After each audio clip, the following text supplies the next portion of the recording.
કાંઠામાં ગેનીબેને રાજ્યકક્ષાના મંત્રી સ્વરૂપજીનું કર્યું સ્વાગત। ગેનીબેને સ્વરૂપજીને કહ્યું, મેં સીટ ખાલી કરી તેથી મારો આભાર માનો। ગેનીબેન સ્વરૂપજી ઠાકોરનું સ્વાગત કરતા રાજકારણ ગરમાયું છે। રાજ્ય સરકારના નવા મંત્રીમંડળમાં સ્વરૂપજી ઠાકોરને બનાવ્યા છે મંત્રી। ગેનીબેને રાજીનામું આપતા યોજાઈ હતી વાવ વિધાનસભાની પેટા ચૂંટણીમાં કોંગ્રેસના ઉમેદવારને સ્વરૂપજી ઠાકોરે હરાવ્યા હતા। 2022ની ચૂંટણીમાં ગેનીબેન ઠાકોર સામે સ્વરૂપજી ઠાકોરની થઈ હતી હાર।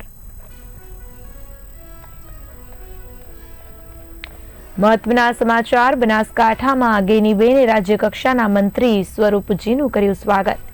ગેનીબેને સ્વરૂપજીને કહ્યું કે મેં સીટ ખાલી કરી તેથી મારો આભાર માનો। ગેનીબેન સ્વરૂપજી ઠાકોરનું સ્વાગત કરતા રાજકારણ ગરમાયું છે।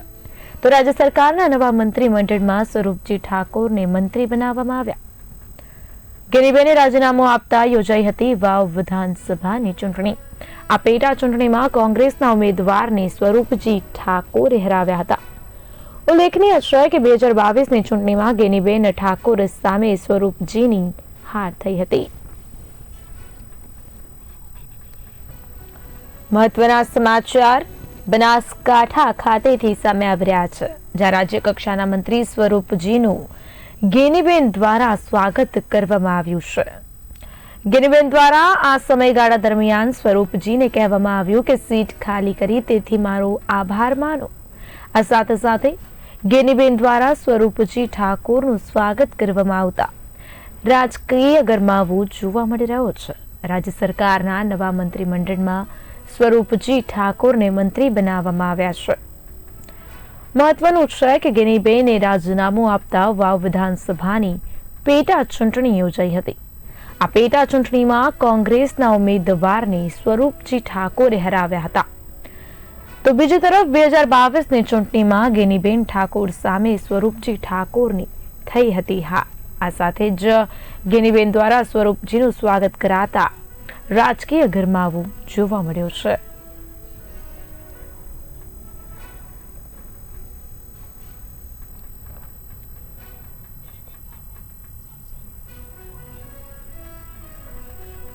તો આ સાથે જ ફોન લાઈનથી ગેનીબેન ઠાકોર અમારી સાથે જોડાઈ ગયા છે। ગેનીબેન, સર્વપ્રથમ તો સ્વાગત છે આપનું બી ઇન્ડિયામાં।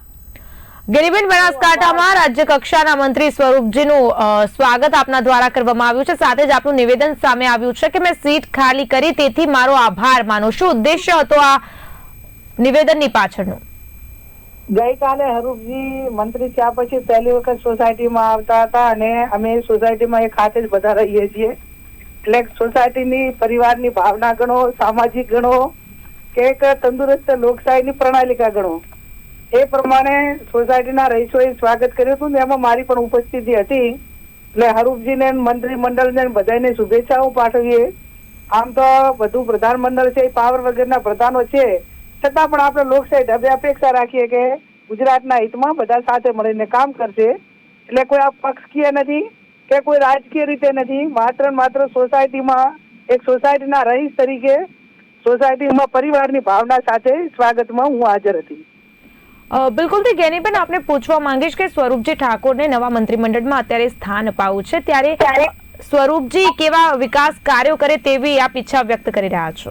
હવે એ તો હરૂપજી ને ખબર ને, હરૂપજી કરે ત્યારે કેવું કરે, સારું કરશે તેમને શુભેચ્છાઓ પાઠવું છું, અને બરોબર નહીં કરે તો વિપક્ષ તરીકે અમે સરકારમાં એમનું ત્યાં ધ્યાન દોરીશું। બિલકુલ મહત્વના સમાચાર બનાસકાંઠા ખાતેથી સામે આવ્યા છે। જણાવવા માંગીશ કે ગેનીબેને રાજ્ય કક્ષાના મંત્રી સ્વરૂપજીનું કર્યું છે સ્વાગત। ગેનીબેને સ્વરૂપજીનું સ્વાગત કરતા રાજકીય ગરમાવો તેજ થયો છે। સ્વરૂપજીને ગેનીબેન દ્વારા કહેવામાં આવ્યું કે મેં સીટ ખાલી કરી તેથી મારો આભાર માનો।